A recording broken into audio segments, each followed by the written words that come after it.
Hello, ladies and gentlemen, and welcome back for a Monday edition of the Steel City Sports Report, where we talk everything Steelers, Penguins, and Pirates. I am your host, Brady Vini, and before we get into it, just real quick, bear with me here. Let me get this out of the way. Woo-hoo-hoo-hoo-hoo! Man, is it good to be a Pittsburgh sports fan here. Coming out of the weekend, we just had the Penguins going back to the Stanley Cup playoffs. We'll talk about them here in a little bit. The Pirates, the best that they have been in a decade. I think that's pretty easy to say. And the Pittsburgh Steelers, draft right around the corner. That's where we're going to start here in a few moments. Draft right around the corner. The Steelers have 12 picks in that draft. How will they use them? So much hope, so much optimism surrounding the Pittsburgh professional sports landscape right now. And it is just infectious. You can't help but to get that adrenaline rush, get the blood pumping in your veins. And I'm ready to talk about it here with all of you on this Monday evening. Here in a few moments, like I said, we will start off talking about the NFL draft. Well, kind of. We said, or I should say, I said that maybe every Monday or Tuesday, we're going to stick with Monday. Every Monday, we got 3 Mondays until the NFL draft that begins on the 23rd. We are going to do a mock draft live here on the Steel City Sports Report. Today, we are going to be doing one off of PFSN. I believe there's a few mock draft simulators out there. I think I've narrowed down what the best ones are. So today we'll be doing a PFSN mock draft. We'll sort of talk our way through it, how we think the Steelers would do business, how we would like the Steelers to do business on draft night here in a couple of weeks. Love doing mock drafts in my spare time, and now I get to do one with all of you fine folks here on this Monday evening. A little bit of business there before pleasure, the pleasure being talking about the Penguins and the Pirates. Since we were last live, which I believe was on Wednesday last week, the Penguins played 3 more games. One bad one, which we're not going to talk about too much. Instead, we'll focus mainly on the 2 games that were back-to-back this weekend against the reigning, defending Stanley Cup champion Florida Panthers, who will not be defending anymore after what the Pens just did to him over the weekend. Then we'll get into the Pittsburgh Pirates. In case you've been living under a rock, Connor Griffin is in the big leagues. We were live Friday for his major league debut, and the Connor Griffin, Paul Skeens, Hoist the Cone era, it is going pretty damn well for your Pittsburgh Pirates, and hopefully that will continue tonight. They have a game 1 of a 3-game series against the San Diego Padres at home coming up in about an hour. So we got a lot to cover here tonight. We're going to waste no time and get into it here in one moment after I say, if you are new here to the Steel City Sports Report, on your way in, please hit that like button, share this live stream, and in the comment section, please leave any thoughts, questions, or opinions that you may have in the comment section. I can pop those up on screen like this at a moment's notice. Be sure to subscribe to the channel. I believe we are up to 776 on the subscriber count, so that is pretty awesome. Turn on notifications so that you do not miss a live stream or video that we do here on the channel. Again, be sure to come back a little bit later on tonight for a new edition of SCSR 60. And be sure to check out on Facebook, Instagram, and X the channel as well at Steel City SR. To the comment section we go right now. We got a few commenters in here. It's Lloyd. Welcome, It's Lloyd. Was saving this for the end of the show. Not really Steelers related, but couldn't help but think, what he would look like on the Steelers. Dexter Lawrence, Sexy Dexy, the all-pro defensive tackle for the New York Giants today, requesting a trade out of the G-Men organization.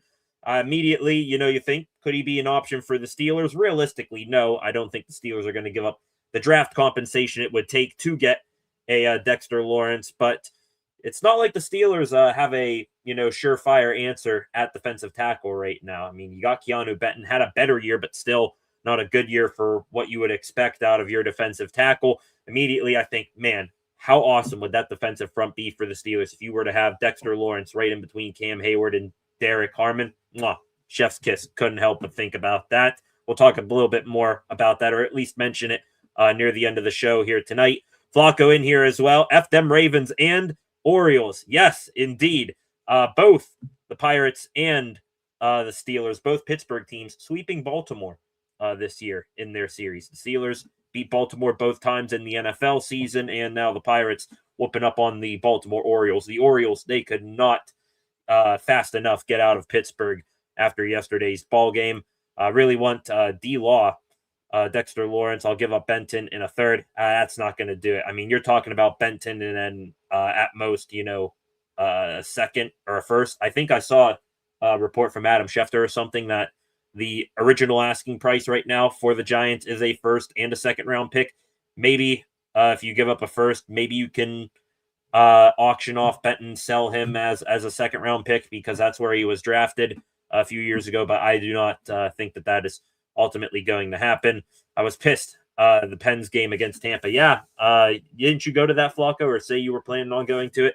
Yeah, that ended up not turning out the Penguins' favor. But hey, I mean, if the Penguins were going to lose any of their 5 games from the past week, I would, pick that one 9 times out of 10. They beat early last week the 2 teams they were supposed to beat, or they needed to beat in the New York Islanders and Detroit Red Wings, 2 teams that at the time were neck and neck with the Pens in a playoff race. And then they beat the Stanley Cup champion Florida Panthers from the past 2 years, and those are pretty much give me wins for how injured to hell and back the Panthers are. So losing to Tampa, not the biggest worry in the world. I'll worry about losses to Tampa if we end up meeting up with them in the playoffs. We got Chris a fist here. Welcome, Chris. Draft order: wide receiver, nose tackle, left tackle, wide receiver, and corner. Not sure if you're going to get it in that order. I would put in offensive guard there as well, maybe before nose tackle. I know I just said what I said about Keanu Benton, but I do not have initial, optimism or high expectations for a left guard battle between Brock Hoffman and Spencer Anderson. So I put offensive guard up there on my list as well. But hey, we'll get to that here and see how it shakes out in our first mock draft, which is where we begin the show with now. Shout out to Concepts as well coming in here. Lawrence, a half a sack and 1 interception last year. Not no way giving up that much for D-Law in the first round. I can understand that look as well. Was at the game, got my seat late to do drinking. Ended up picking better seats later in the game. That sounds good, Flacco. Usually people do that. Start the game in the upper bowl, work their way down. With that, like Chris was talking about, like Flacco and Concepts and all of you were talking about moves that the Steelers can make. Let's get right into it here. A little bit of business before pleasure, celebrating the Penguins and the Pirates here tonight. Our first Steel City Sports Report mock draft of this pre-draft cycle. We are now 3 weeks and some change out from the NFL draft in Pittsburgh. And for every single Monday, we got 3 Mondays until the draft. We will be doing a mock draft here live on the Steel City Sports Report. Today, like I said, we're going to do PFSN here. Not sure how, PFSN has their rankings put out there. I do know they're one of the better sites out there that has really gained some traction over the past few years. So let's not beat around the bush here. Let's go right into the mock draft simulator here. Be sure to, along the way, chime in with what your thoughts would be on my picks here. I'll sort of go through the draft itself, give my rationale for the pick or trade or whatever. And then afterwards, I'll come back to you guys and ask for your opinions on the matter. And we'll criticism and talk that out here in a moment. Let's hop right into it. Just going to let this simulator go through the first 10 or so picks over here on the left. I'll pause it here. I think after we get past the Cincinnati Bengals at number 10, let me pause it right there. Actually, there's a trade up there of the Detroit Lions trading up. So Fernando Mendoza, number 1, Ruben Bain, number 2, Tate 3. The Browns trading up for Carnell Tate. Must have been really worried about the Cardinals or Titans taking Tate, and they must have really loved him. The Ohio State staying in Ohio connection right there. Arvell Reese, Jeremiah Love. No Sonny Styles off the board here in the first 10 picks. I am very, very shocked at that, and I would be dumbfounded come draft night if Sonny Styles were to fall outside fall outside the top 10 here. David Bailey, another good edge rusher right there. Francis Maui Noah, offensive tackle from Miami, consensus #1 tackle in the draft. Caleb Downs, an excellent safety. I'm going to let these other 2 picks go here because the way that I've been doing things, or the way that I would think the Steelers should do business, is if you are definitely afraid that the Baltimore Ravens are going to take, a Jordan Tyson. Well, not Tyson. I think he's going to, fall a little bit. Kai Lemon or one guy I am really, really loving on right now, Oliva Venga Ioane down here, the left guard, from Penn State. I think he is a plug-and-play starter for a decade. So I'm going to let Miami pick right here. They take Monroe Freeland out of Georgia. Oddly enough, Monroe Freeland kind of profiles like what Broderick Jones was when he came out of the draft as a high potential, pick, but needs major development because of lack of college experience. Do we want to trade up here for either of these 2 spots to jump in front of the Ravens? You got the Rams, you got the Cowboys. I mean, just looking over here, some of the guys left on the board. Sonny Styles, I'm going to exclude him from this exercise because I have no idea how he fell this far. But we got a Jordan Tyson, Makai Lemon, Venga Ioane, Dylan Thieneman, I think is an excellent safety that's been mocked to the Steelers a few times. Mansour Delane, best corner in this draft class, even though Jermod McCoy went off the board right there. Don't really have any interest in Caden Proctor. Not going to trade up for Omar Cooper Jr. or Casey Conception. I believe one of those 2 will be available at 21 right there. Caden McDonald would be cool with him as a nose tackle out of Ohio State, but definitely my 4th or 5th player left on the board. Just for the sake, talking through this, looking at the board here, a lot of good players left. I think we're just going to let it ride here. I think the Cowboys right now, I'd be shocked if they don't pick Sonny Styles. Or no, they went Delane. There's Styles. All right, so right now, I think we're sitting nice and pretty. You got the Ravens there. Bengals pick still as well. The Jets here, who'd the Jets take? They took Reuben Bain, so I see them as a threat to take a wide receiver. Same thing here for maybe KC and in the Panthers here. Let's let it ride here. See what the Ravens do. They took Makai Lemon. I hate that. I hate Makai Lemon. I like him a lot. I think this pre-draft process has been pretty mean to him, but the Ravens picking up Lemon, I would hate that. Gets comps to Amon-Ra St. Brown for a reason. Would love for him to fall to the Steelers or somewhere in that range. Could have traded up, but we still got Jordan Tyson, Thieneman, Kenyon Sadiq. If a tight end is sitting there of his caliber, I mean, you can't help but pause and think about it here if we're being honest. Hopefully Venga continues to fall here. Avion Terrell, Jordan Tyson gone. Keldrick Falk, 3 picks. Venga still sitting there. Thieneman still there as well. Got a couple of offensive tackles. Omar Cooper Jr. let play. Sadiq gone. Fano gone. And Dylan Thieneman gone at number 20 to the Cowboys. So now we got the Chargers trying to trade up here. Pick 22 and a 4th round pick in next year's draft for pick 21. I'm not going to do that because I know the Chargers, didn't they just lose a couple guards? So they'd be a team coming up to get Venga. Going to reject that. Too much of a fallback there, even though it is tempting. If it were, pick 21 for 27 and 58, but it was maybe something lower than pick 135 going the other way, I'd say no as well. Just that does not intrigue me. Ravens, absolutely not doing a deal with them.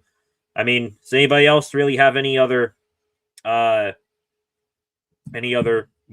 right here? Venga just screams top of the list guy for me right here. Dude is an absolute freak. Road grader in the run game. I mean, you got a couple other guys here. Peter Woods, I'm not in love with. Short arm defensive tackle. Reminds me of who was it? Mason Graham, who just went to the Browns, 5th overall last year. I know Graham had a half decent season, but still short arms. Not gonna like that. Caden Proctor, maybe early day 2, a trade up, but no, not right now. Too many questions. Caden McDonald, excellent D tackle, but I give Venga the higher upside than a McDonald. Omar Cooper Jr., excellent wide receiver, but there's a lot of good wide receivers in this draft class. Very deep wide receiver draft. Cooper, Casey Conception, want to see how far he falls here. Anybody interested in a Ty Simpson? I'm not really. Denzel Boston is still there, so I think Venga is the easy choice here. Realistically, draft night, does he fall to the Steelers? That would be really shocking, in my opinion.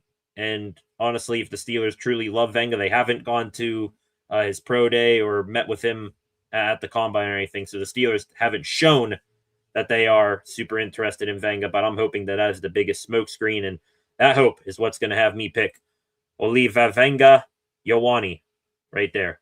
Now, no more pausing here. We're just going to let this run out the rest of the first round. There's Omar Cooper gone. Casey Conception gone as well. So, damn, both of those wide receivers gone just like that. Conception, Cooper, gone. Caden McDonald, Caden Proctor, back-to-back Cadens, gone as well. Rest of those key positions for the Steelers got hammered there at the end of the first round, but maybe trade-up territory here in the second round. We'll have to wait and see. Denzel Boston is still there. I know the Steelers have had their eyes on him. Same thing with C.J. Allen, Colton Hood, Ty Simpson. See how these first couple picks go right here. There goes Caleb Banks. A little shocked he fell out of the first round. Manuel Pregnon, Chris Brazel. There goes Boston, Colton Hood. Now, here's the question. Denzel Boston just went off the board there. Don't like that. Right now, you got the Bengals up. Really hoping the Bengals don't take this guy right here, Jacob Rodriguez. Or no, they went McNeil Warren out of Toledo, the safety. He was on this list as well. Ty Simpson still there. Don't think the Steelers are going to have much interest in Ty Simpson. They want a big, strapping lad for a quarterback with big hands, long arms, like what Mike McCarthy said. Jacob Rodriguez, Chris Johnson is a pretty damn good linebacker. Chris Bell, wide receiver. Jeremy Bernard, Antonio Williams. Some other wide receivers coming up here as well. Let's go to offense here. Wide receiver. Bernard, Williams. Zachariah Branch there at 89. I'm not sure if he's still going to be there. We're going to let this ride out a little bit more here. Get a little bit closer to 52, and then we'll talk again. Cassius Howell, Chris Bell. There goes Ty Simpson to the Jets. Chris Johnson to the Ravens. So they get a good wide receiver and a corner. Still got some decent guys on the board. Rodriguez, Ahina Chor. You know what, Colts? Did Zaire Franklin just get traded from them? I think he did. Realistically, I would jump up in front of them. Let's see if we can do a trade here with the Colts. I would love to get Jacob Rodriguez. You don't have a set future with Patrick Queen, last year of his deal. Peyton Wilson, this will push him to get some, fire under his ass and play better. Cole Holcomb, Malik Harrison, those types of guys. Not sure if those guys are going to, be any part of the long-term future here. So how about this? We'll go move up a couple spots here. We'll give up, a 6th round pick. We'll give our last pick in the 7th round comp pick. Move up. I like Jacob Rodriguez. I don't care. Jacob Rodriguez is a stud at middle linebacker. I know you got Lee Hunter here as well. I think there's a couple depth defensive tackles down here a little bit, but Jacob Rodriguez, he's my guy. Maxie Hornachor, right tackle. I know left tackle is a need here, but that's a right tackle right there. Lee Hunter, I like, but not as much as Jacob Rodriguez. Jeremy Bernard, maybe one of those guys. Jeremy Bernard, Zachariah Branch, maybe those guys fall a little bit. So Jacob Rodriguez, welcome, sir, to the Pittsburgh Steelers. Let me reject all these. Look, holy, that'd be an intriguing piece of business. Look, the Colts immediately ask, hey, can we trade back up? We'll give you a third. Do I do it just for the hilarity of it? I'm not, because it's, not realistic here, but that'd be absolutely hilarious right there. Jacob Rodriguez, welcome to the team. Absolutely love that pick. Let's let the draft resume here. Keep things going. Oscar Delp, tight end there. AJ Halsey, a simulator, moving right along now. There goes Jeremy Bernard, back end of the second round. Skylar Bell gone. Darrell Jackson, Justin Hawley, Grayson Holton right there. Trade here. Nah, not moving back. However many spots those are. Wait, what is this thing doing here? Why did it accept the trade? Shouldn't have. Why did the draft simulator just go a little bit there? Did it make a pick for me? It did. Why did it take Jadarian Price? I did not make that pick. I don't think I hit anything. It just jumped over it. All right, we'll move along here. Just pretend that pick right there, 76, I probably would have gone Zachariah Branch because love his work as a guy out of the slot utility man that can, do some jet sweep stuff as well. So we're going to pretend that this Jadarian Price pick, which honestly I wouldn't be that upset about either, even though we have two running backs. Just pretend that was Zachariah Branch here. Pick number 85. Got defensive tackle, and we got quarterback on the mind here. Defensive tackle and quarterback. What quarterbacks do we have left here? You got this, pick 85, and then we still got pick 99 right here. Garrett Nussmeier, Taylon Green. No interest in Nussmeier, even though he has the McCarthy connection. Still small, not built for AFC North ball. Taylon Green, Drew Aller, Carson Beck. Taylon Green, the most toolsy quarterback in this draft class, and it's not even close. Drew Aller, you want to go the local connection there with Penn State. Make the safe pick because, your scouts have scouted him the most. Or Carson Beck. Me, still personally here, not the biggest Carson Beck fan, so I'm going to exclude him here. Down to Taylon Green and Drew Aller. Which one do we want? Do we want the well-put-together Drew Aller? We just got to get him to read a defense and improve his clutch. Maybe that was a James Franklin thing. Maybe that was a Drew Aller thing. I don't know. Or do we want to go Taylon Green, who's got all the tools of being a elite quarterback? Just got to get him better, decision-making here. Basically, do you want to go with Anthony Richardson or Anthony Richardson? Or do we want to go defensive tackle and see if one of those two guys falls here? A handful of picks, 14 picks to 99. Let's go back to defense here. Defensive tackle, interior D lineman. Dominique Orange is there. I like him. Let's see here. You know what? Looking at this here, be maybe a bit of an overdraft. Right, let's go here. Just make sure safeties. Kamari Ramsey's here as a safety. What's Kamari Ramsey doing? Is he a deep field or up in the box type of guy? Long speed, run support, ball skills. Yeah, ball skills not his strong suit. So going to drop out of the Kamari Ramsey thing. Bud Clark is there. I know he's interesting. Corner. Anybody at corner? Ooh, corner here. Glad I checked this. Davison Igbinosun is here. This guy is a Joey Porter Jr. type of guy. 6'2", length. Honestly, we're gonna let fate decide here. We're gonna go Igbinosun.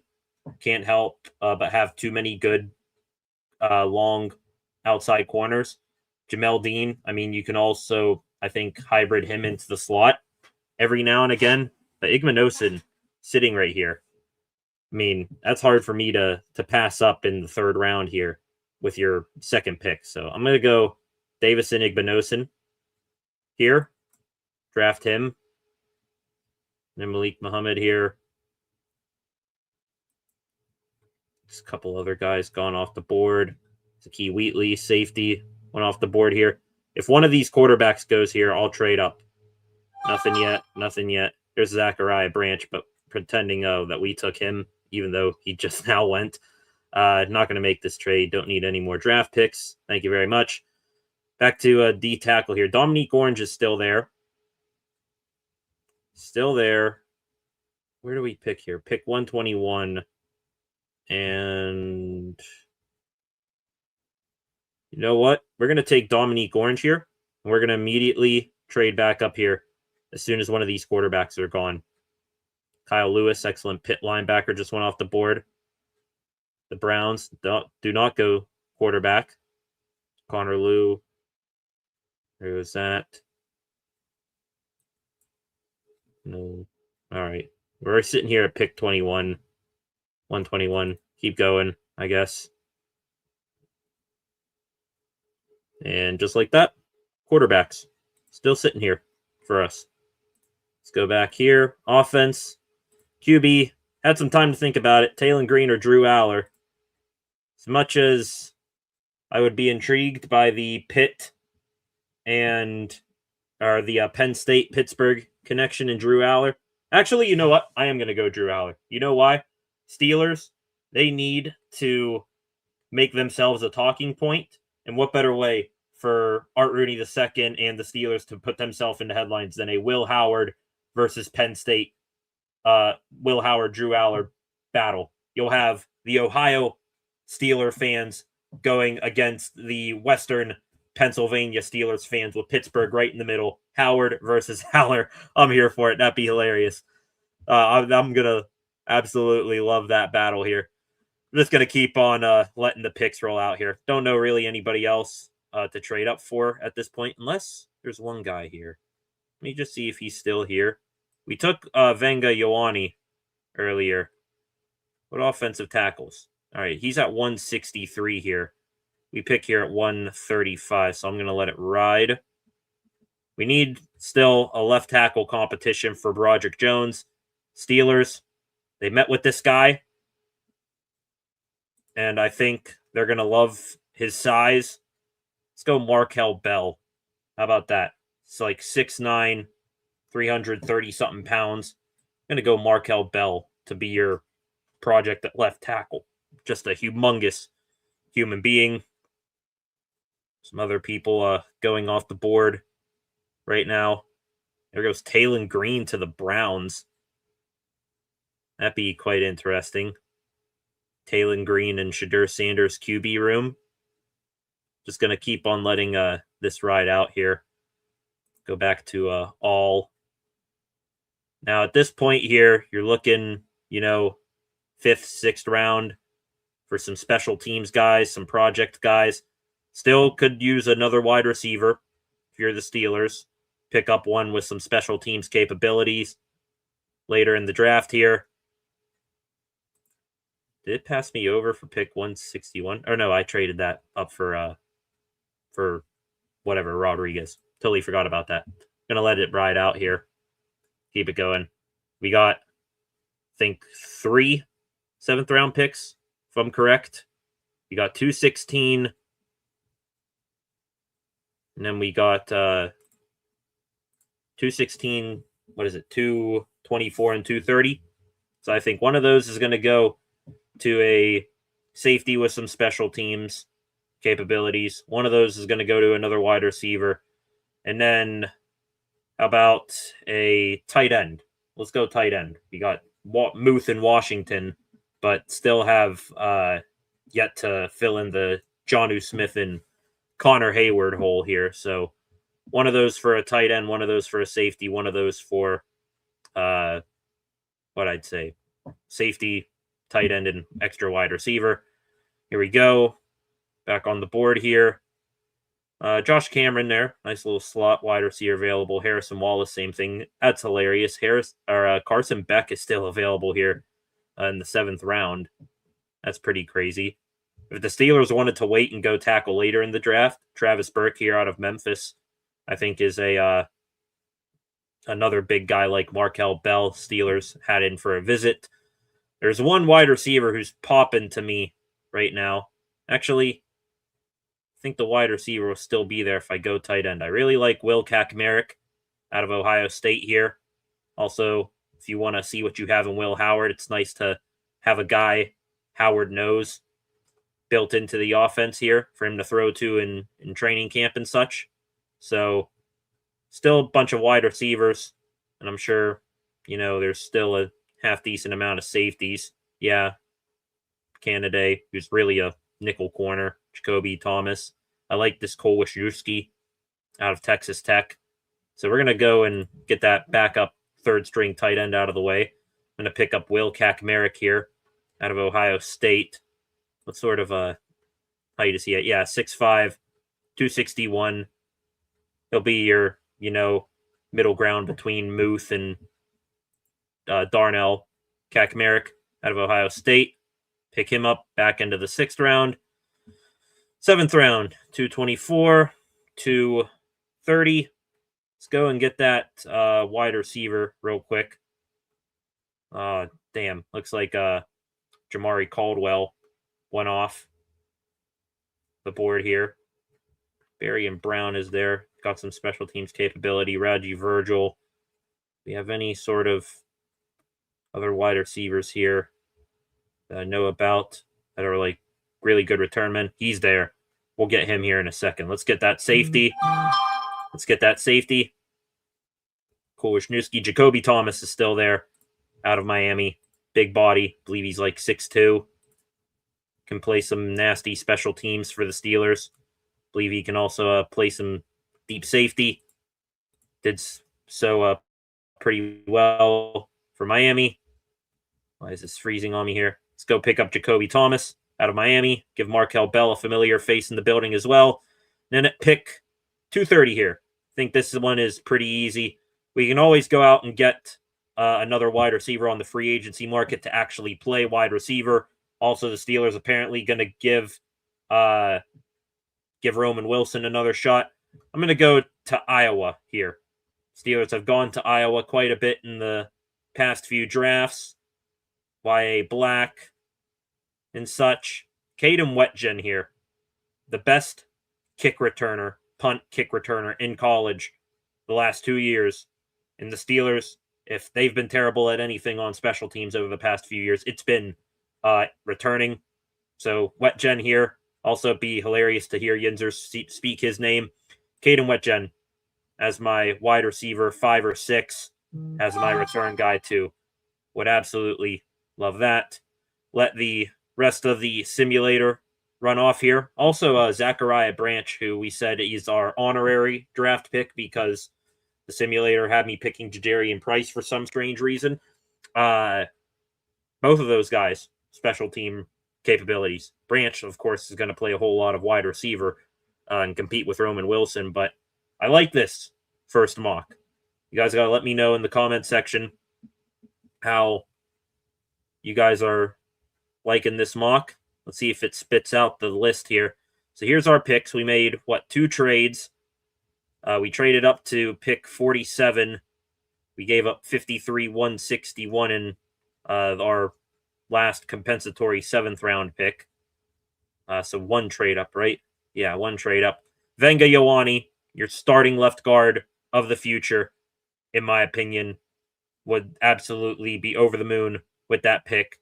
Jacob Rodriguez, who's going to be your signal caller in the middle of that defense for the next 5 to 8 years. I bet you if the Steelers draft him, he sees a second contract. He's that good. Also, one of the Steelers' new linebacker coaches is CJ Ayu, I believe, from Texas Tech. So he knows all about how to maximize Rodriguez's potential. See, right here, it spits me out a C because it took Jadarian Price. Love Jadarian Price, the running back. Steelers don't need one. This would have been Zachariah Branch, even though it would have been, according to PFSN's rankings here, a bit of an overdraft. So pretend that this is Zachariah Branch out of Georgia. Davison Igbinosun out of Ohio State. Excellent guy to be your, backup corner to start out his career behind Jamel Dean and Joey Porter Jr. Get him to learn some special teams in the meantime as well. Dominique Orange, defensive tackle out of Ohio State. Keanu Benton, competition before you make a decision to pay him or not. Drew Aller.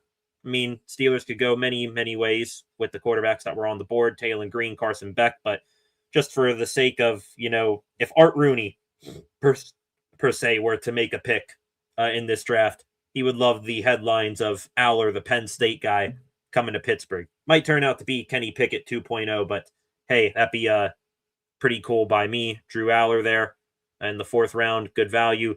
Markel Bell, massive offensive tackle out of Miami. Project guy there, big body. Would be a dog on, punt and PAT protection. Will Kaczmarek, 3rd string tight end, can do a little bit of it all. Jacoby Thomas, backup safety, special teamer, Caden Wetjen as the returner. I think it panned out pretty nice. You guys in the comments section, let me know how you would grade out this overall draft grade from PFS. And here's a B. I give it a B+. Is it an A? Maybe would have been an A. Who knows if they actually let me make the pick here. But I like it. I think it's going to be something that if I get 3 picks right off of this board, I think I'll be happy there for the Steelers. They made, 10 picks here? So we'll see if they actually make 10 picks on draft night. But I like the start here. I like the start. That is it for the Steel City Sports Report. First mock draft of these pre-draft cycle. We'll do one same time next week on Monday. Talk about what other simulator we're going to do then, and see if we want to make any other changes to that. Let's go to the comment section here. You guys leaving your feedback during the during that mock draft. If Brady doesn't take punter or 2 in this mock draft, I'm crashing out. Yeah, Concepts, I did not take punter. I did see you on a smaller comment section screen over here that you wanted me to take a punter. Maybe, who knows? They do, and they give Cam Johnston some competition. Might be a 7th round pick there. Look at here, Venga. Yeah, the Chargers wanted Venga. I knew they wanted Venga by that trade up right there. Another small wide receiver for the Ravens would be wild. Yeah, they already got Zay Flowers. Now they add in Mekhi Lemon. Feels like the Ravens, they be the type of team to maybe trade back into the 1st round or trade up in the 2nd round to get like a Denzel Boston or a Chris Brazzell, bigger target for Lamar Jackson. But no, they went with Mekhi Lemon. Even Jordan Tyson, I think, would have been a better fit for the Ravens at that pick. Seeing here, Venga. I think we all agreed Venga was the pick. CJ Allen maybe worth a trade up there at linebacker. Yeah, know that the Steelers really like him. But hey, if I can get Venga and Jacob Rodriguez, I'd take that duo, Venga and Rodriguez, over like a CJ Allen and maybe like a Emmanuel Pregnon or Chase Besantis or something like that. Chris here. Hope we draft Chris Brazzell or Ted Hurst, both 6'4", run a 4.4 40-yard dash. I do like the big weapon and speed and all that. However, I would like a little bit of diversity in our wide receiver room.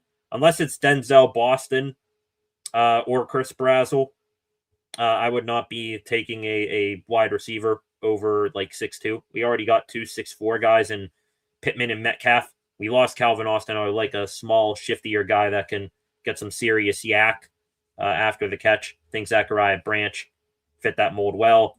Jacob Rodriguez. Guys are loving Rodriguez right there.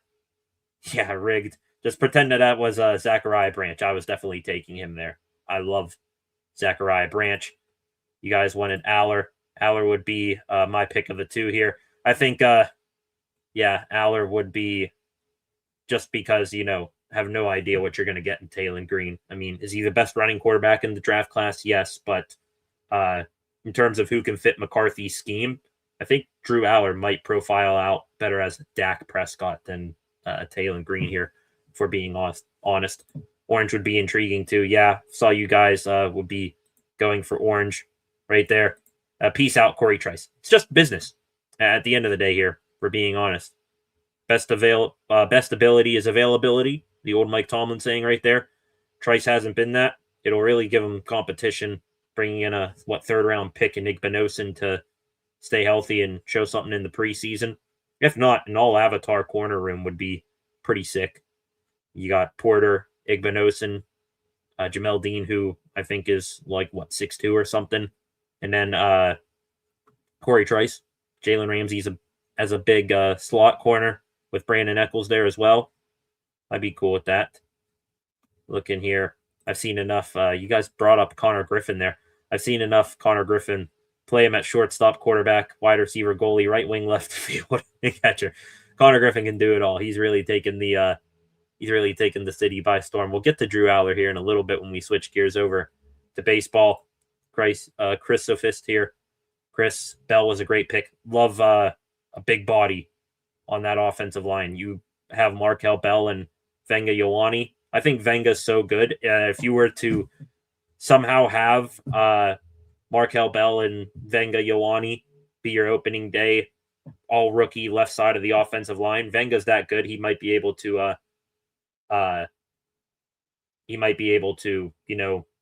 maybe hide some of the warts that will come with a little bit of the development of Markel Bell. Also, draft mindset here. Steelers, I think they've said this before. You draft to compete in your division. Markel Bell going up against Myles Garrett. Put the big man up against Garrett. Give him a little bit of help from here and there. I would love to see that mountain of a man go against Garrett. Roush still around for tight end.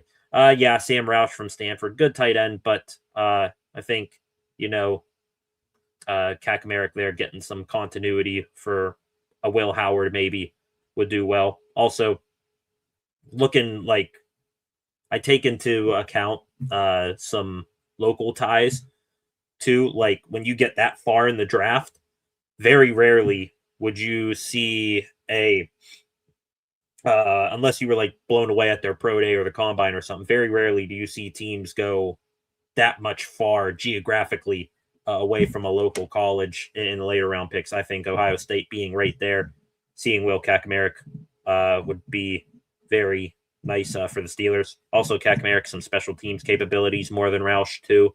I would bet you should have picked Taylor Green over Drew Aller. I mean, flip of a coin. At the end of the day, though, I think Drew Aller might be a guy that fits McCarthy's system a little bit better. Major mistake waiting this long to address punter depth. At least I addressed a punt returner in Caden Wetjen. I think we're all going to love Caden Wetjen. Oh, my goodness. Wetjen and Skoranek in the same room. Both of those white boys with mullets. That would be sick. I mean, honestly, if you would go with a six-man wide receiver room, Metcalf, Pittman, Zachariah Branch, Roman Wilson, and then Ben Skoranek and Caden Wetjen as your punt returner, kick returner. I'd be cool with that. Not sure about you. I would be. I would have chosen a punter in the third round. Go with a Dennis Colquitt type of pick right there.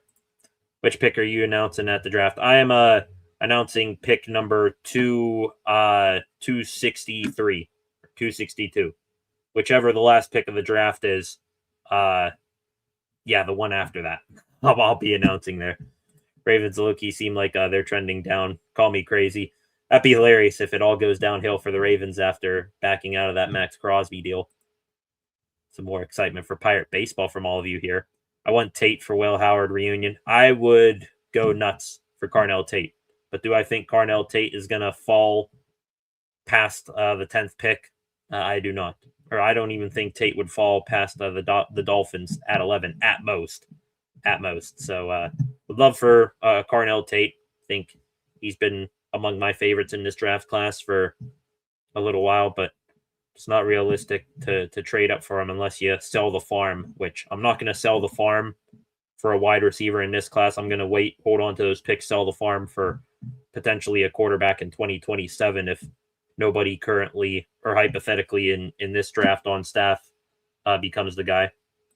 They lost so many players, only added an old guard, if not mistaken. Agreed. Yeah, brought back, I think, Chidobe Awuzie, stuff like that as well. Expect A-Rod to come back, though. Yeah, do expect Aaron Rodgers to come back. I expect it to be like the night before the draft or something like that. Rodgers re-signs in Pittsburgh. Just to take some of the spotlight away from the draft and put it on Aaron Rodgers, because that would be the type of thing Rodgers would do. He does move like a rookie Dak. Never thought of that comparison, but it fits. Talking about Green or Aller here, or Will Howard, I see here. I like Will Howard, but will he get first team snaps? He can move and throw like Dak many ways. Young Dak. I think it's the type of quarterback McCarthy's going to be looking to have here. Thought we were trading for Devontae Adams. Yeah, you want to bring Rodgers back. Hey, McCarthy and Adams. The Green Bay Steelers. The Pittsburgh Packers. Which one would sound better? Probably the Pittsburgh Packers would there. Don't see Tate moving it past 11. Yeah, agreed. I like Lemon a lot, but nobody's showing him love. Please draft Lemon. In a perfect world, I know the voice in my head is still screaming, hey, take Venga Ioane. You will not find a better guard in this class. You will find less of a good receiver than Mekhi Lemon, but still not that much of a downgrade. What I'm saying here is the downgrade, there's a bigger gap between Venga Ioane and the other guards in this draft class than there is Mekhi Lemon and Jeremy Bernard or something like that. Bigger gap in talent. As much as my head screams, hey, if Venga's there, take Venga, Mekhi Lemon is my heart's choice here. I absolutely love Mekhi Lemon. All of a sudden, you got Michael Pittman Jr. on one side, DK Metcalf on the other, and put him in the slot. Mekhi Lemon, who's comping out as an Amon-Ra St. Brown. I would love that for sure. So that was it for Mock Draft Monday. Good talk. I knew that would get some people in here. The mock draft, just one more time for those of you who just joining us, ended up making 10 picks on PFSN for the Steelers. Venga Ioane, shocking, fell to 21, picked up him, traded up a handful of spots in the second round to select Jacob Rodriguez, linebacker out of Texas Tech. Pick number 76, picked up a Zachariah Branch, wide receiver from Georgia. The rest of the picks, Davison Igbinosun from Ohio State, Dominique Orange, defensive tackle, Iowa State, Drew Aller, quarterback, Penn State, Markel Bell, offensive tackle, Miami, Will Kaczmarek, tight end, Ohio State, Jacoby Thomas, safety, Miami, and wide receiver / kick returner, Caden Wetjen from Iowa. That would be an excellent mock draft, in my opinion, should the Steelers mock draft go like that here in a few weeks. That still 13 of you in here right now. Welcome in. On your way in, please let yourself be known in the comments section. Your thoughts, questions, opinions on anything going on Pittsburgh sports right now. Please get those in there. Chris here again. Are you going to a draft party? The draft party will actually be here. It'll be me, myself, and I for pretty much the entire draft. Maybe an occasional jump in from SESR Dad, who knows. But draft night, first night of the draft, we will be here for all the picks. Maybe night 2 of the draft as well. That Friday, day 3.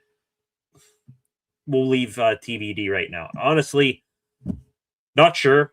Last year, it was pretty easy to go live for all 3 days of the draft because Pittsburgh Pirates, they sucked, and who the hell wanted to watch that? And the Pittsburgh Penguins, their season was over. They didn't make playoffs. This year around, you've got the draft in Pittsburgh. You've got the Penguins going back to the playoffs. And then you got the Pirates, which they are now the most must-watch team in the MLB. Despain in here. We're going to get to Connor Griffin and the Pirates after we talk about the Pens here in a minute. What are your thoughts on Connor Griffin? Excellent first game for Griffin. We're going to hopefully see him get a few more hits. I don't think he's had a hit since that first career hit that he had. So would love for Connor Griffin to maybe get a hit here tonight, maybe get his first home run. Sky's the limit for that kid. Am I putting, immense expectations on him early on, his first couple weeks in the MLB? No, not yet. Want to see him adjust a little bit to the MLB, but good start. Drawn a few walks, got a hit out of the way. Defensively, sound as can be. Connor Griffin here all day long. Lovers of him on this channel. And with that, let's keep things moving along right now. Ladies and gentlemen, we'll get into Pirate Talk here in one moment. But real quick, though, I want to switch gears from the gridiron to the ice hockey rink, because the Pittsburgh Penguins right now, they are just as exciting to watch as the Pittsburgh Pirates. Since we last spoke, I believe that was on Wednesday night last week, 3 games for the Penguins. The first game was Thursday night, was not a good night for the Pens. And honestly, I just had that feeling it was going to go that way. Pens, after beating the crap out of the New York Islanders and Detroit Red Wings on Monday, Tuesday, they played Thursday, but they seemingly took the night off. They went down to Tampa to take on the Lightning. Elmer Soderblom played in his 100th career NHL game there. Pens, sloppy start, ended up giving up a goal early on to the Tampa Bay Lightning. Indeed, Ricard Raquel and Igor Chinakhov, excellent goal from Chinakhov, made it 2-1 after one in that game against the Bolts. But then, second period, the wheels fell off the bus. Brian Rust, a turnover. Well, not really a turnover. Puck hopped over his stick. 11 seconds into the second period, the Lightning scored to tie it up. They had 2 more goals later on in the period, 4-2 Lightning after 2. And the frustration for the Pens was evident. Evgeny Malkin nearly getting in a fight. Just Sidney Crosby, oddly enough, had an off night. Did not look like Sidney Crosby. The final score wound up being Tampa Bay 6, Penguins 3. Nikita Kucherov, one of the best players in the world right now, had a goal. Igor Chinakhov was able to score his second goal of the night with a second and a half left to go in the game. Sums up that game from Thursday against the Bolts. Erik Karlsson, they outsmarted and outworked us. Expected, when you play a team like Tampa Bay, cannot happen every game against them. But for the Pens, putting all of their heart, souls, and emotions into the previous 2 games, I'll give them a pass for a night off against the Lightning. I would not have given them a pass off for losing either of this past weekend's games. Saturday, Sunday, doubleheader at home, both games at home against the Florida Panthers. The Penguins taking on the Stanley Cup champion Panthers, who will not be defending any longer. We'll get to that here in a moment. The Pens on Saturday looked like the Pens from the Monday and Tuesday games from last week. They went out there and just took it to the Panthers for 60 straight minutes. 20 seconds into the game, Noel Acciari, a little flip over Sergei Bobrovsky, 1-0. Penguins, power play goal, Erik Karlsson, blast away, posted in. He stays red hot. Sidney Crosby on that Karlsson goal, tied Steve Yzerman for 7th most points in NHL history. Elmer Soderblom was a force to be reckoned with. Ended up hitting two Panthers in that first period. The Panthers did claw back in the first 2 goals. Bad rebound given up by Arturs Shilovs. Shilovs has had a knack lately of giving up piss poor rebounds. That made it 2-1, and then a shot from Seth Jones deflect off of Ricard Raquel. It was 2-2 after 20 minutes of play, and then the Pens' second period explosion came. Anthony Mantha intended for Justin Brazeau to get a pass, but it went 5-hole on Sergei Bobrovsky. Dad powers from Anthony Mantha, who just had a daughter be born, his 3rd child last week. Justin Brazeau, Mantha, that was his 31st goal of the season, continues to be maybe the best offseason pickup across the NHL this past offseason. Evgeny Malkin, power play goal. Excellent shot pass from Erik Karlsson was chipped in by Malkin. Karlsson, that was his third assist of the night. And on that goal, Evgeny Malkin recorded his 1,400th career point, joining Sidney Crosby and Mario Lemieux. That was Malkin's 16th goal of the season. He became the 23rd player in NHL history to do it, the 15th fastest to do it as well. Like I said, Crosby, an assist on Malkin's goal. Sidney Crosby, he passed Steve Yzerman for sole possession of 7th place on the NHL's all-time points list. Some more from Gino was to come. Malkin, tap-in goal, again, about midway through the second period, so he was really pouring it on. The fourth line for the Penguins, which has been rock solid pretty much all year. Connor Dewar gets a turnover, sets up big Elmer Soderblom, who redirects it in 6-2. And then the Penguins, just an unbelievable start to the period. They ended up chasing Sergei Bobrovsky. He got pulled. Artur Shilovs didn't have to make a save for the first 12 minutes of that second period. Impressive one-sided affair by the Pens. Ricard Raquel scored to make it 7-2. Gave him 2 points on the night and extended his goal-scoring streak to 4 games and his point streak to 7 games, each the longest such streaks in the NHL. And since at the time of that goal for Raquel, no other person in the NHL had more goals than Raquel. Ryan Shea, to end the period, made it 8-2 with a goal. The only real negative from that second period for the Pens, Ben Kindle got dinged up a little bit, but he was able to return and be fine. Evgeny Malkin sealed off the hat trick about 3.5 minutes into the third period. It was Malkin's 14th career hat trick, I believe his first since 2022, and he tied Crosby for second most hat tricks in Penguins history, both of them behind Mario Lemieux, which they're not going to catch at 40 career hat tricks for Lemieux. That is insane. Malkin, in that game, could have beat the Panthers pretty much all by himself. Recorded point 1,400, 1401, 1402, and 1403. And the final score 9-4. Pens. The Panthers did get some late goals in that game. Artur Shilovs, he was pretty rough in that game for the Pens, having it be a one-sided affair. Shilovs, going back to Saturday, in his last 8 games, gave up 31 goals with a save percentage of .842.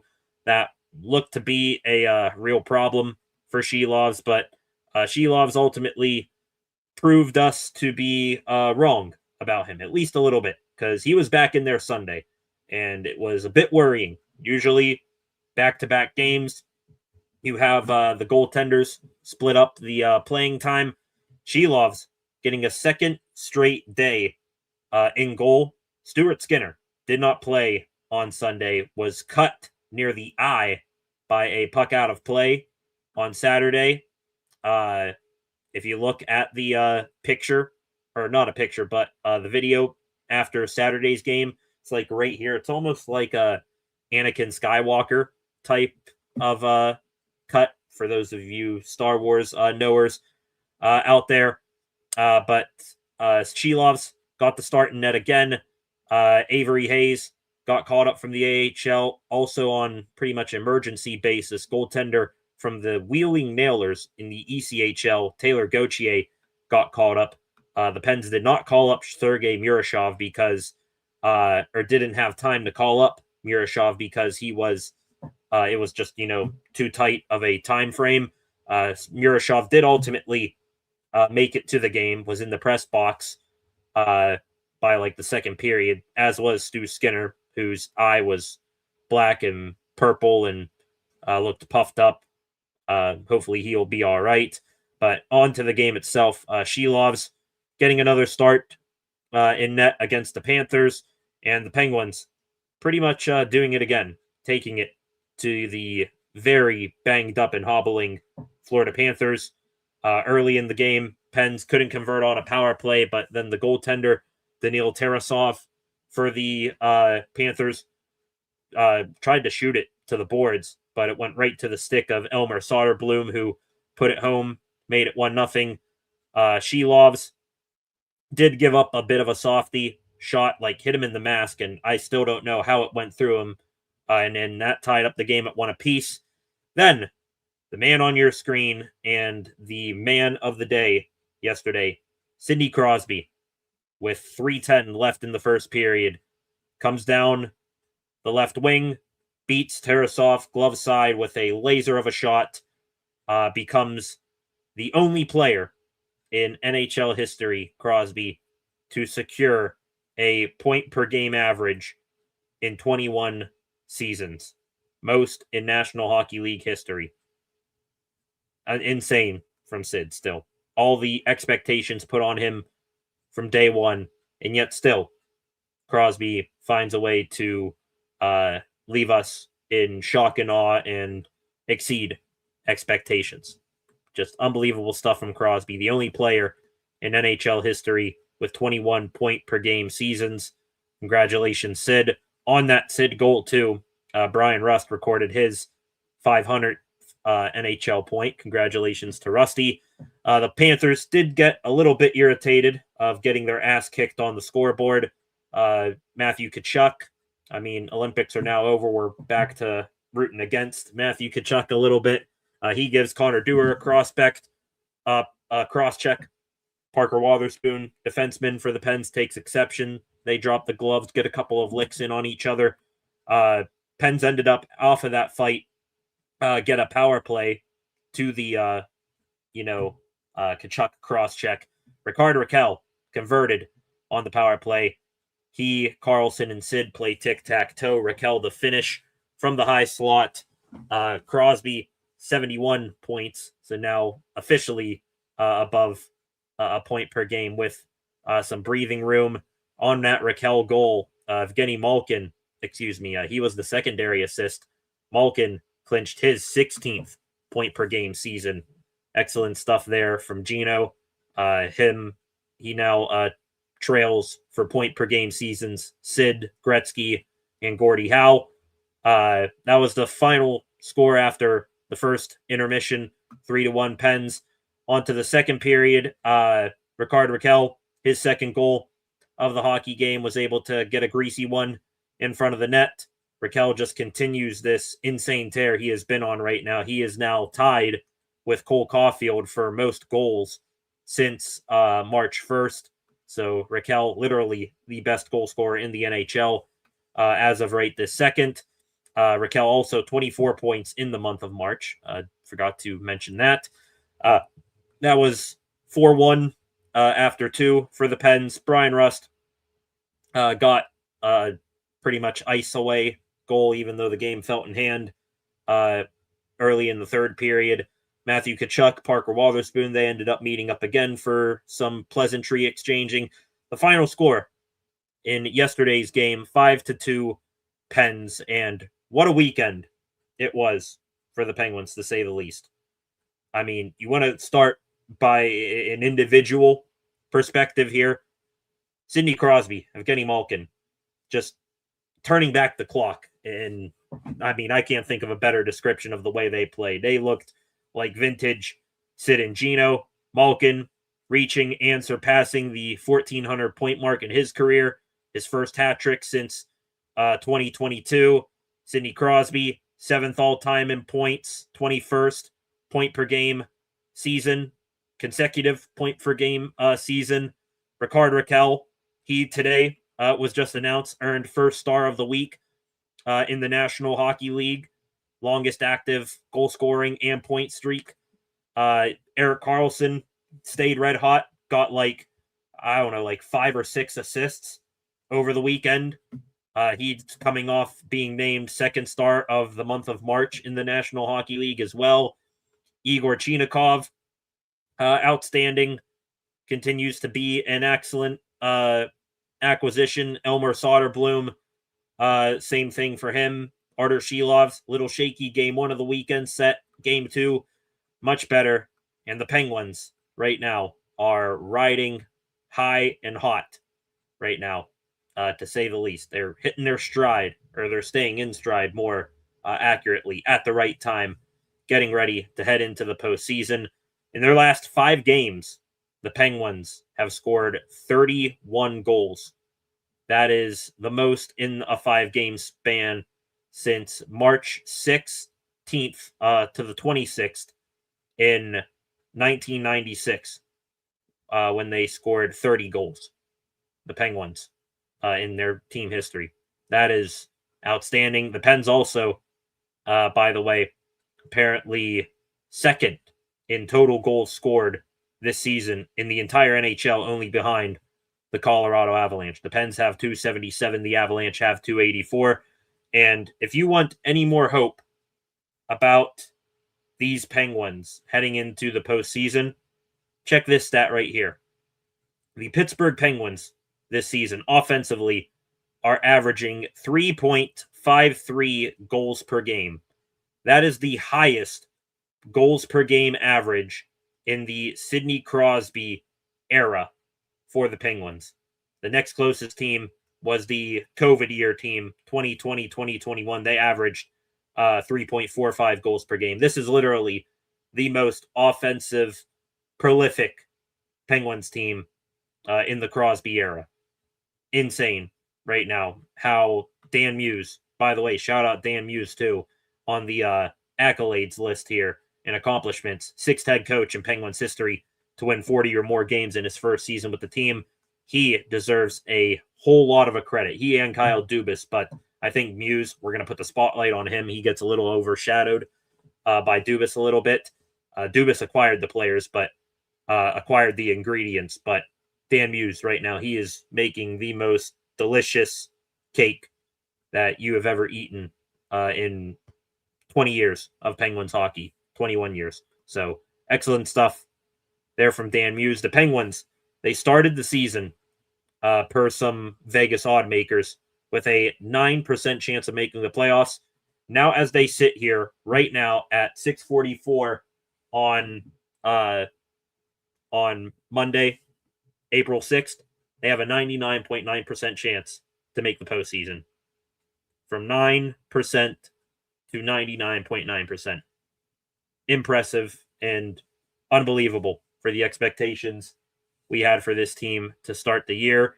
And should the playoffs start right now, you have the Pens set to play, guess who?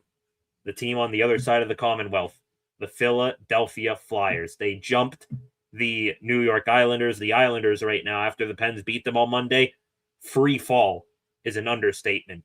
They have lost pretty much every single game. They fired their head coach, Patrick Waugh. They hired old Penguins foe in the Stanley Cup Finals from 2016, Pete DeBoer, the old San Jose Sharks head coach, and the Columbus Blue Jackets as well.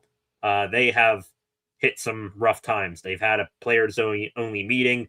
They lost one of their defensemen for the rest of the year. So the Pens right now, 99.9% chance. There's a chance before the Pens play on Thursday that they have a playoff spot locked up. But, yeah, good stuff from the Pens right now. Coming off another dominating 2 games. The Stars are playing like stars. The depth scoring has not drained at all. And the Pens pretty much locking up the number 2 seed in the Metropolitan Division, getting ready to have home ice advantage, at least for the first round of the Stanley Cup playoffs. Some updates on the Pens. Injuries, real quick. We do not have any today. So Stuart Skinner, his eye condition, we do not know anything about that yet because the Pens did not have a practice today. We do have some roster moves, though. The Pens, this should, I think, speak well that Skinner will be good to go come Thursday. Taylor Gauthier was reassigned back to the Wheeling Nailers, and Sergei Murashov did not officially get registered as called up. Avery Hayes also sent down Rutger McGroarty, Ville Koivunen from last week. They were sent down. Harrison Brunick, young Penguins prospect defenseman, he is now with the Wilkes-Barre Scranton Penguins. So his junior career done. He is now in the AHL. And just 2 injury updates here from the Pens. Caleb Jones, defenseman, he underwent successful right shoulder surgery 3 days ago. He'll miss the rest of the season. And Blake Lizotte, according to Dan Muse, Lizotte skated over the weekend. Muse, hopeful that Lizotte could be back in the Pens lineup before the end of the regular season. I would expect Lizotte to be back for the playoffs when those get underway.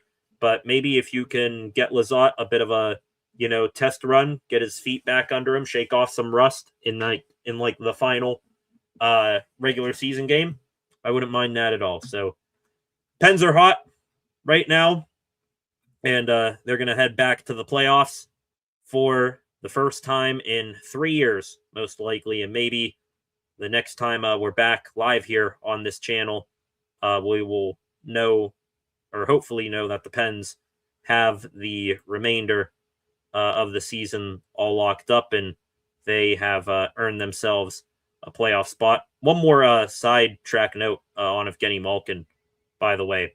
Evgeny Malkin, Igor Chinakhov, they have this love affair relationship, the two Russians right now. After Saturday's game, Malkin had an interesting quote on Igor Chinakhov. He said, "I want him to sign a contract first, and then I sign after."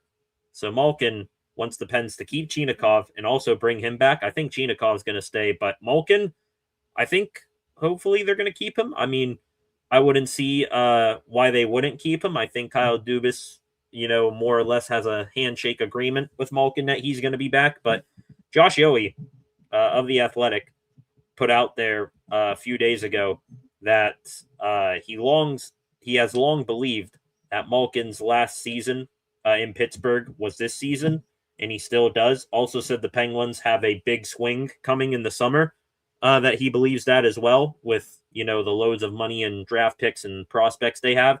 So just keeping that in mind here. Evgeny Malkin, coming off of a hat trick, wants to stay, though still got to remember it's not a full-blown certainty that he'll be back, even though we all think it will happen eventually, a re-signing here in Pittsburgh. All right, ladies and gentlemen, 10 of you still hanging in here tonight as we are now over an hour and 15 minutes into the live stream. Going to keep things rolling along real quick, get through this last big segment here of the evening here on the channel. We talked about the Steelers, and we did that mock draft. We talked about the Pittsburgh Penguins. Now on to the Pirates, who might have become the most must-watch team in the hottest ticket in the city of Pittsburgh. The Pirates actually right now, they are on to game 1 against the San Diego Padres. Game just started about 10 minutes ago. I think O'Neal Cruz just flew out or something here. I'm waiting for a replay. Not sure what O'Neal Cruz did. Maybe if I do this real quick. What did Cruz do? I know Bubba Chandler just had a 1-2-3 inning. Good stuff there from Chandler, who I'm hoping is cutting down on his walks. But let's see, what did Cruz just do? Brandon Lau is up to the plate right now, which Lau has been pretty damn good to start off his Bucco career. Cruz ground out Bogarts to Gavin Sheets, the first baseman. So that's all right there from Cruz. Brandon Lau here is going to hit this one just like Cruz to Bogarts for out number 2. But besides what's going on in this game, want to rewind a little bit to this past weekend. The Penguins and the Pirates, both like you see on your screen right there, a perfect weekend. 4 for 4. Really, for the Bucs case, it was 3 for 3. They, since we last spoke, completed a series with the Baltimore Orioles, and it was not even all that close. Kind of like how the Penguins and Panthers were. The magic of the cone was still working for the Pirates. The welder's helmet was still getting put to good use. And also on top of it, like I said, in case you've been living under a rock, the best prospect in all of baseball, Connor Griffin, is now with the Pirates. Got called up on Thursday morning. We went live briefly to talk about that call-up. Griffin minor league career ends after just 127 games. He became the first major league or the first teenager position player to play in the major leagues before his 20th birthday, joining Griffin, the one of 9 teenage position players in the 21st century. I misspoke there. Joining Juan Soto, Bryce Harper, Jurickson Profar, Mike Trout, Justin Upton, Melvin Upton Jr., Jose Reyes, and Wilson Betemit. Griffin, also the youngest player to debut as a starting shortstop since A-Rod, Alex Rodriguez, in 1994.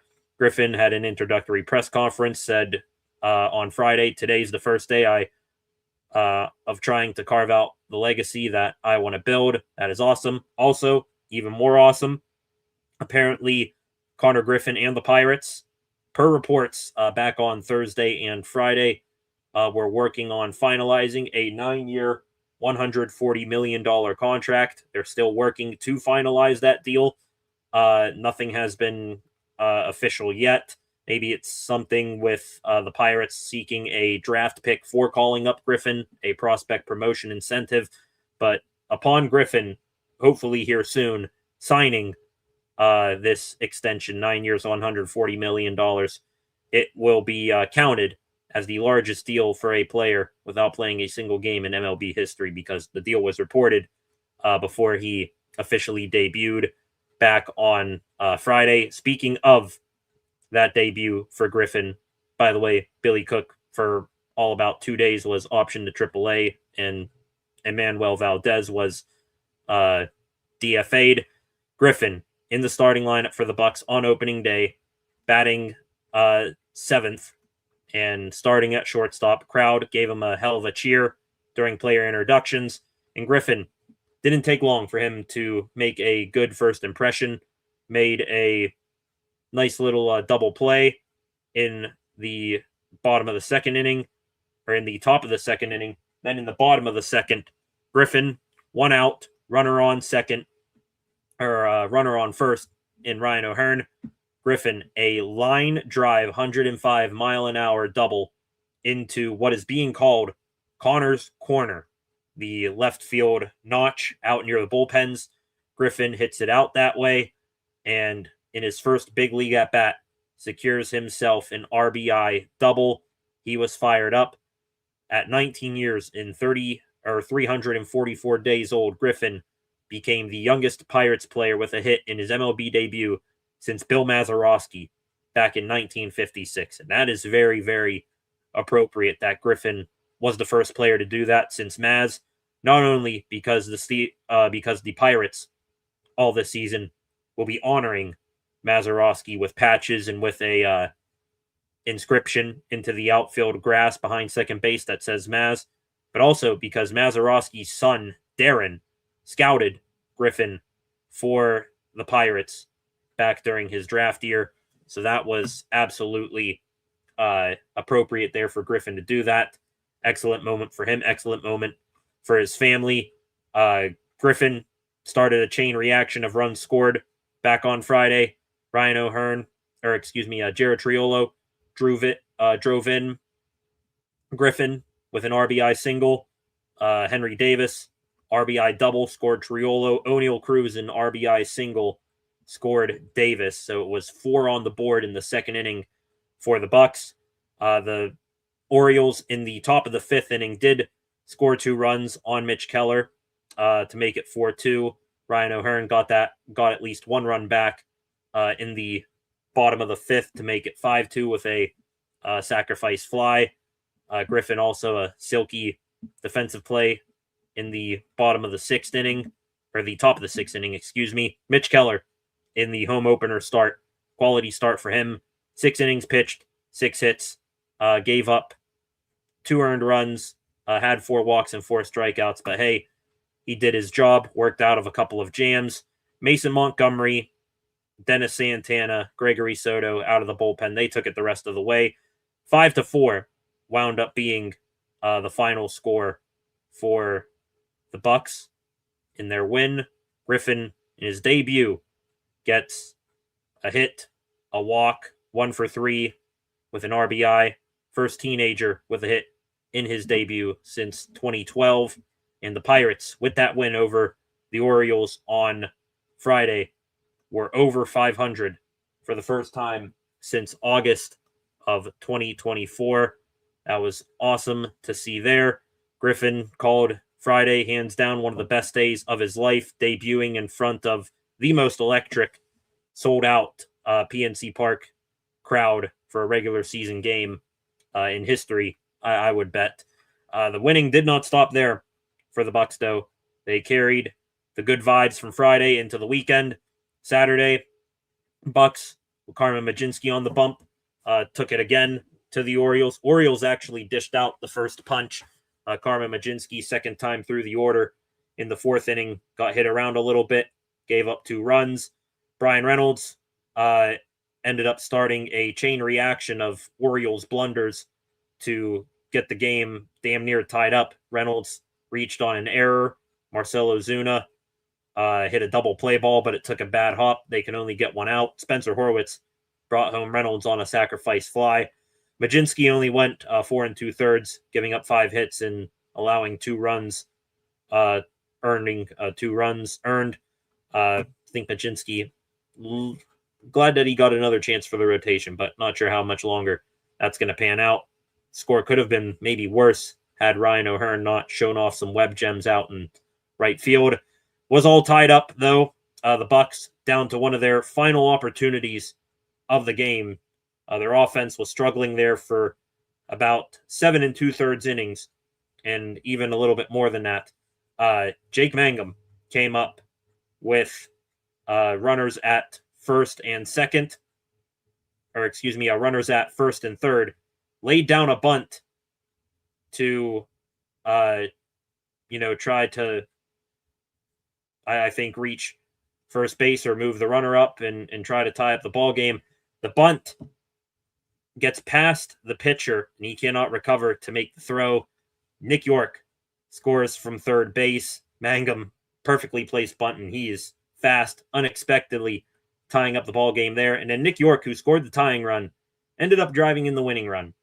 Bottom of the 9th, Nick York with a runner on second and first. Don't think there were any outs as well. Came in to pinch hit. York, walk-off, RBI single to left field. The Bucs, their first walk-off of the season, the first career walk-off for Nick York. That was awesome there, hoisting the cone, getting drenched in Gatorade.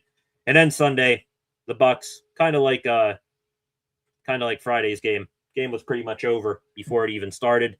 The Orioles tried to get something going in the top of the first, but Henry Davis had a big throw out from behind the plate.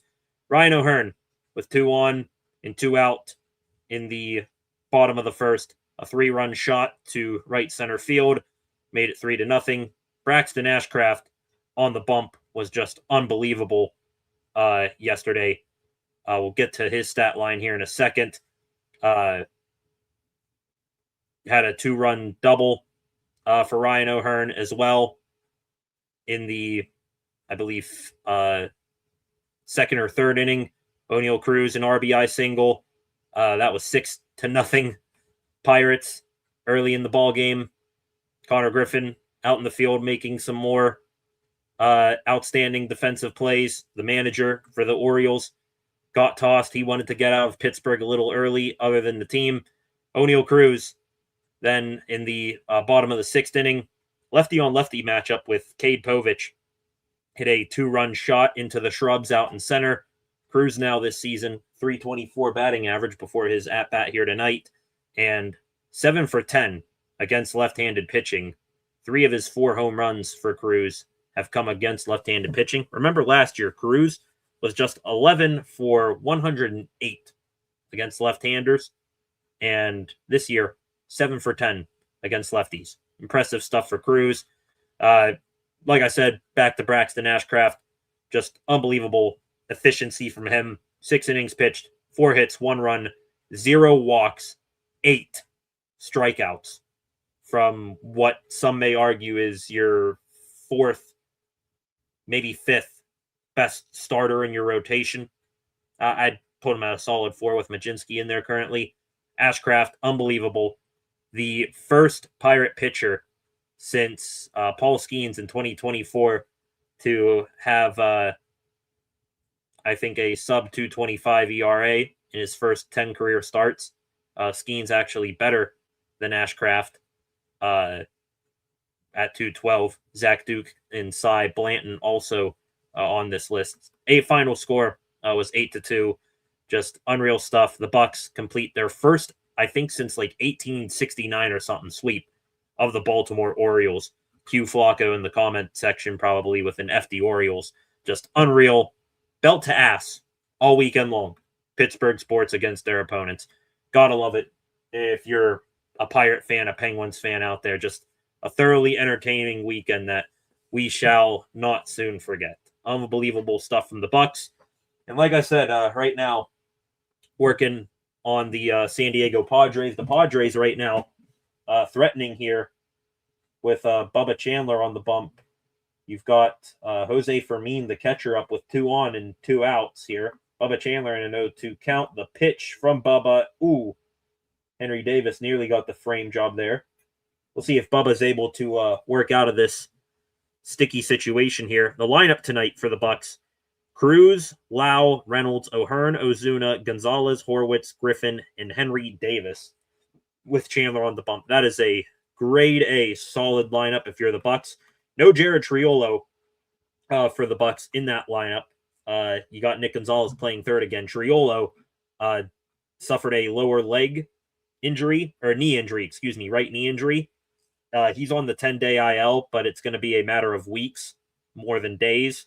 Though he is expected to, quote, play the lion's share of the season per general manager Ben Cherington, so we'll keep an eye on that. And there is, oh my goodness, Bubba Chandler just made Jose Fermin over here look absolutely silly. This pitch was about a full foot in on the batter, and Bubba still got him to swing at it. That is a filthy, nasty, disgusting 2-seam fastball. He nearly hit the guy and he got the swing there. Hell yeah, there for Bubba. That was outstanding. But yeah, the Bucs right now, vibes are high. And, you know, it's going to be like that way, hopefully, for a long time, all the way throughout the summer here. This is game 1 of this 3-game series with the Padres. Bubba tonight pitching against Herman Marquez. Tomorrow, happy Paul Skeens Day to all of you who celebrate. Skeens will be pitching against Nick Pivetta. And then on Wednesday, Mitch Keller wraps up the series against Michael King. And this starting pitching staff for the Pirates, they are the only team remaining in the MLB this season. Knock on wood. I'm not trying to jinx Bubba Chandler here. I swear to God. The Pirates starting pitching staff, the only MLB team that has yet to allow a home run this season through, what is it now, 9 games, 10, hopefully, after tonight and Bubba Chandler's performance. So let's go Bucs. It's been unreal. Vibes are high. The most optimistic that I have felt about this team in a decade, maybe even my entire lifetime. This team might have more of a chance of making some noise than the teams that make the wild card back in 2013 through 2015. Just got to soak it in. The Paul Skeens, Connor Griffin era is here. Pitching staff, lights out to start the season. The bats, aside from Marcell Ozuna, really starting off the season hot.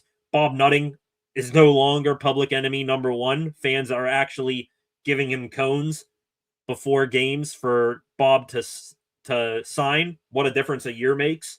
You know, last year, this time, season was already over. Fans were flying sell the team banners over the stadium, putting up billboards, harassing Nutting when he was walking up the left field rotunda. Now this year, Nutting grinning ear to ear, and fans are happy.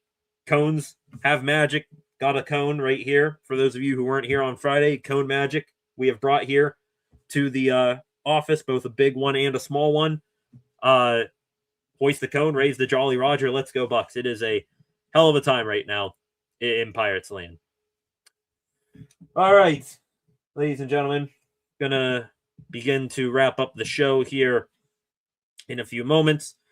Real quick, back here to your comment section. Real quick here. Back to some of these comments I did not get. Flogger here, good draft. Good draft considering the refs took one of our picks for Branch. Yeah, I'm not going to sweat too much about the simulator taking Zachariah Branch away from us, but that would be my pick at the time. Venga Ioane, Jacob Rodriguez and Zachariah Branch start to the draft with some of those late round picks mixed in there. I will go to bed a happy Steeler fan after the draft if that were to be the case. By the way, love the 60-second clips from the other day. Appreciate that, THP. I believe the first time we're here in a THP. Well, you guys, THP chimed in during the draft as well. Did not officially acknowledge you. How you doing, THP? My bad here. But yeah, appreciate that. The videos THP is talking about, SCSR 60. There will be one later tonight. Not sure exactly when. Hopefully you guys go to check it out then. Some other comments here. Concepts picking up for Flacco. FD Orioles ×2 picking up for Flacco. You guys got each other's back right here. We will be partying on draft night. That is for sure right there. We'll be partying for the NHL playoffs too. Excited for playoff hockey back in the city of Pittsburgh. And what a month of April. I know I've said it already on stream before, but here at the end of April, you've got the here at the end of April, you got the draft, potentially a Pittsburgh Penguins home playoff games, and then also that weekend of the draft. I would be lying if I said that Thursday, Friday, and Saturday, those 3 days of the draft, I might be doing triple duty here on the channel those nights, because you've got the draft, potential Penguins playoff games, and looking at the schedule right here behind the screen, the Pens, or the Buccos, they take on the Milwaukee Brewers in a weekend series that Friday and Saturday of the draft. The Thursday, night one of the draft, they play the final game of a series with the Texas Rangers. But this is going to be insane. There's always something going on every single night in Pittsburgh sports here. Especially come the end of the month here. It's going to be absolutely insane. 7 of you still hanging around in here right now. Update here on the Buccos game. Nick Gonzalez just had a single up the middle into center field. Marcell Ozuna, he flew out. Ryan O'Hearn walked. So we got 2 on here and 1 out for Spencer Horwitz. And then after Horwitz here, we might pause in our extra Pittsburgh sports news coverage and watch Connor Griffin's at-bat. Wouldn't it be insane if Griffin hits his first home run on a regular live stream here? That'd be pretty crazy. Want to real quick wrap up, just get through the extra Pittsburgh sports news of the day here. There's not much of it here, to be honest, just some extra Steelers and Pirates news for the most part. Back to the Steelers talk here. Actual legit Steeler talk, not just a mock draft here. Steelers, apparently off-season workouts officially going to begin tomorrow. Report day tomorrow for I think just weight room workouts. So we'll have at least a tiny bit of Steelers stuff to talk about. And there is a massive hit for Spencer Horwitz. And we will get back to the extra Pittsburgh sports news here in a moment. Spencer Horwitz. And now, oh my God. I turned away for 2 seconds. Why did O'Hearn go? What is he doing? Spencer Horwitz hits it to the right side. It bounces off of the first baseman's glove into right field. And Ryan O'Hearn, I think, got caught between third and home. It would have been bases loaded for Connor Griffin. But seeing what O'Hearn does here, Tony Beasley puts up the stop sign. It's just confusion.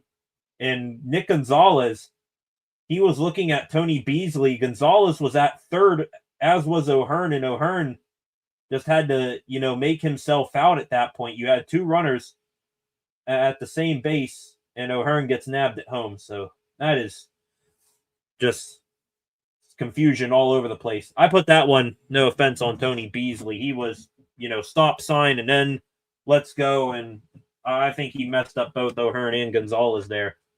Don't mean to put any blame on the third base coach. Connor Griffin's now up here. Got runners at the corners with 2 outs. The 1-0 here, and Griffin, a broken bat. Ground ball right to the first baseman, Sheets. The top half of Griffin's bat explodes. He doesn't even let go of the handle.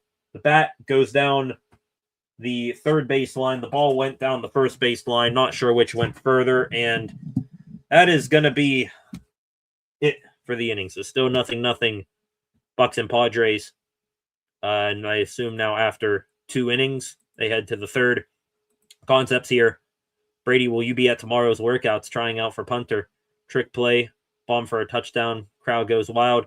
No, I'd practice for, I will label myself as a punter, but maybe I can do, just holding capabilities. I'll leave the punting duties to Cam Johnston, but I can be maybe a holder for like Chris Boswell.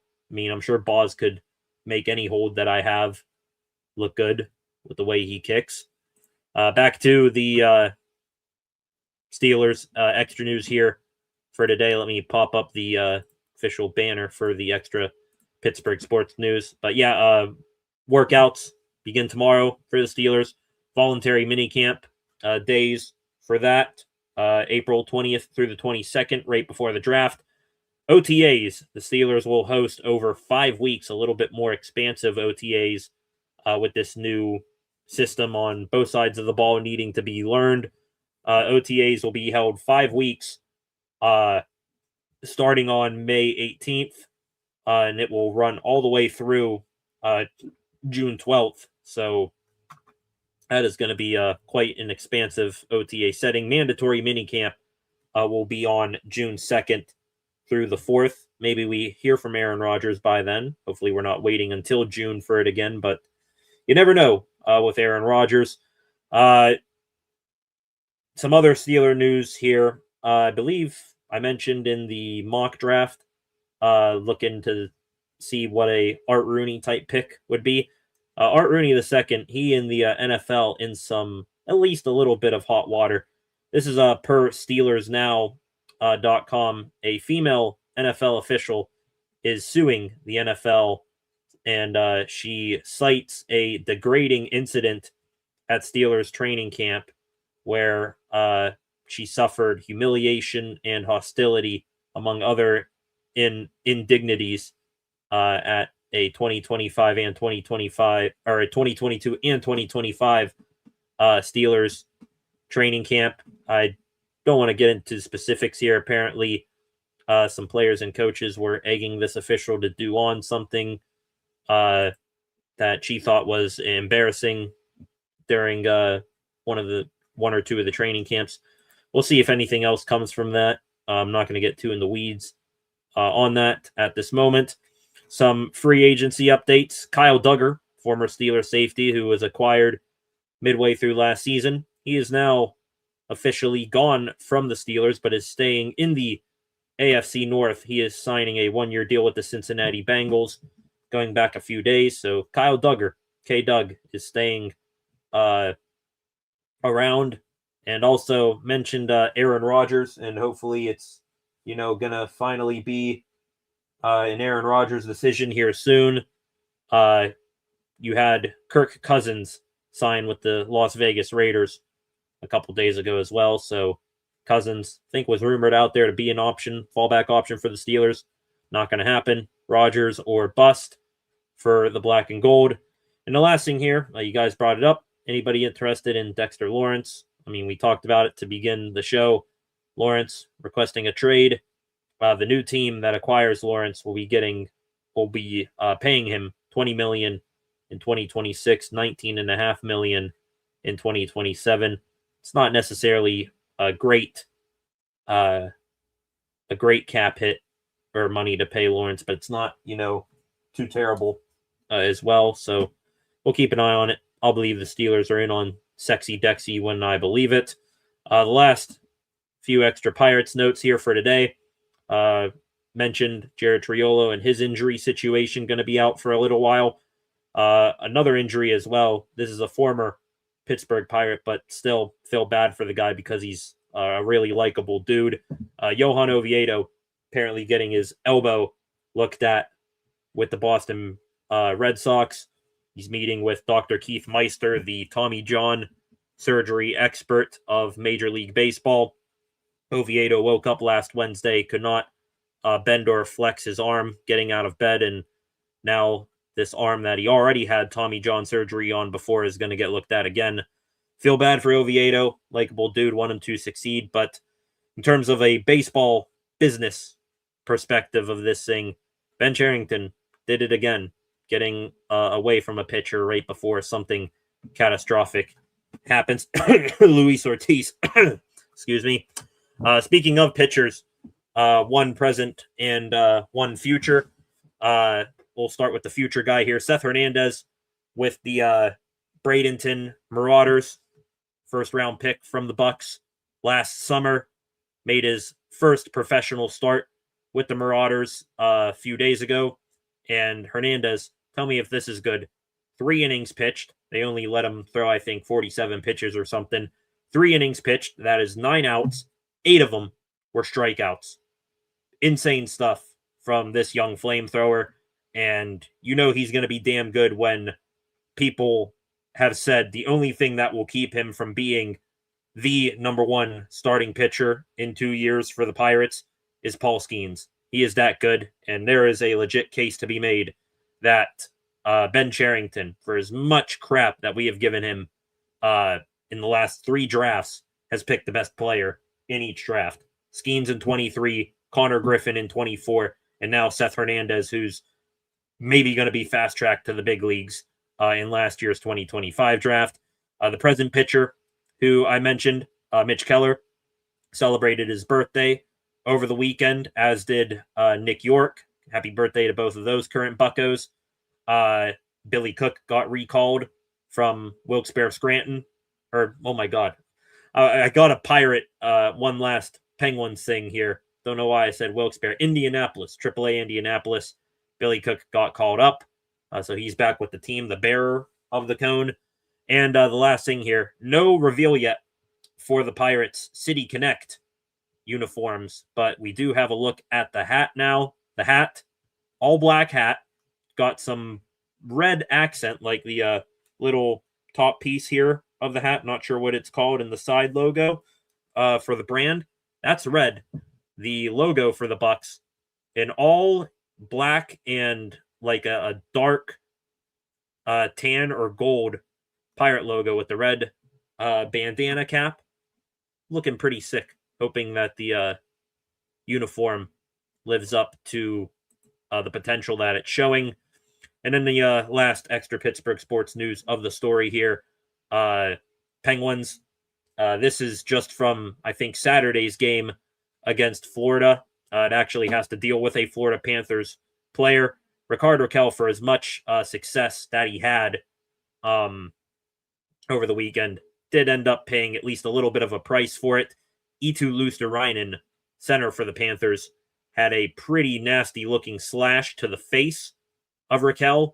Luostarinen today fined $5,000, the maximum fine amount by the collective bargaining agreement on Rakell. So that Luostarinen paid a little bit of a price for Rakell getting slashed in the face the way he did. And that, ladies and gentlemen, I think is going to do it here for tonight.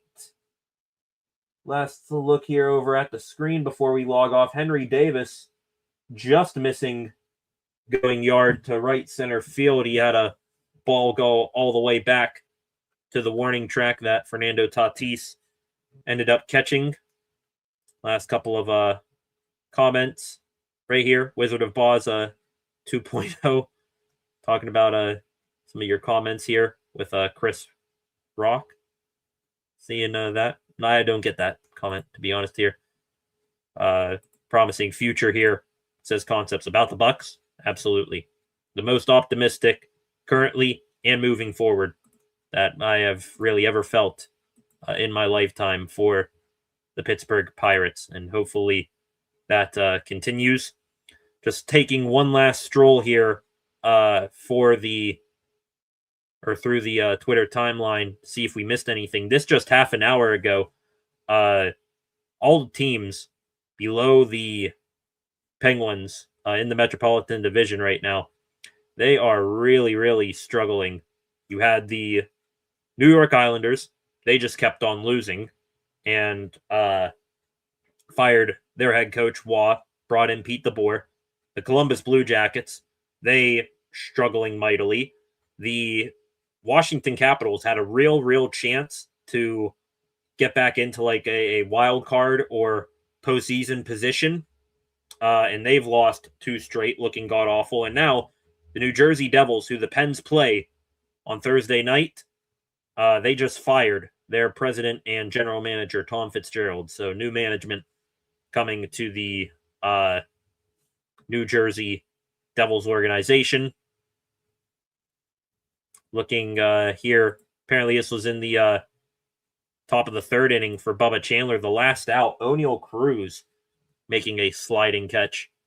That is a very pleasant sight to see for Cruz and his defensive struggles out there in center to begin the season. See, is there anything else right here? That pitch that Bubba Chandler struck out Jose Fermin on was a 94-mile-an-hour changeup that just ran all the way in and almost hit Fermin. That was straight filth right there. There's an official statement out from the Devils on the firing of their general manager. And I think that is pretty much going to be it. Do not see anything else right now. The Pittsburgh Steelers just posted a really compressed and odd-looking picture of, I think, TJ Watt. I have no idea if that's just them having fun, or if there's some sort of hidden message behind that. I don't know. I'm not going to try to find out here tonight. I think that is just about done it. And I want to thank you all. This was fun here tonight. Nearly 2 hours on stream. And this was very, very, very, very exciting. Did the first mock draft of the next couple weeks here before the draft itself. Penguins doing damn good, going back to the playoffs. Unless, some like catastrophic hockey god moment happens. The Pirates, they're doing well. Still nothing in the bottom of the 3rd. Hopefully they continue that as well. That'll wrap it up. This was great. And we'll be back here maybe tomorrow night if we have enough news. If not, on Wednesday night to discuss more of Pittsburgh sports news. So thank you all. Last thing, on your way out, subscribe to the channel, turn on notifications, like this live stream, share this live stream, leave a comment in the comment section. Any thoughts, questions, opinions you have after the fact. Go give the channel a follow at Steel City SR on Facebook, Instagram, and X. Tune back in a little bit later on tonight for SCSR 60 and go watch the Buccos right now. Hopefully beat up on the San Diego Padres. It's raining now in Pittsburgh. So hopefully this game does not get delayed at all or they bring out the tarp. That'll do it. See you guys back here either tomorrow or Wednesday night. Let's go Bucs. Let's go Pens. Hopefully they lock up a playoff spot. And keep mock drafting away, ladies and gentlemen. Have a good rest of your Monday. Peace.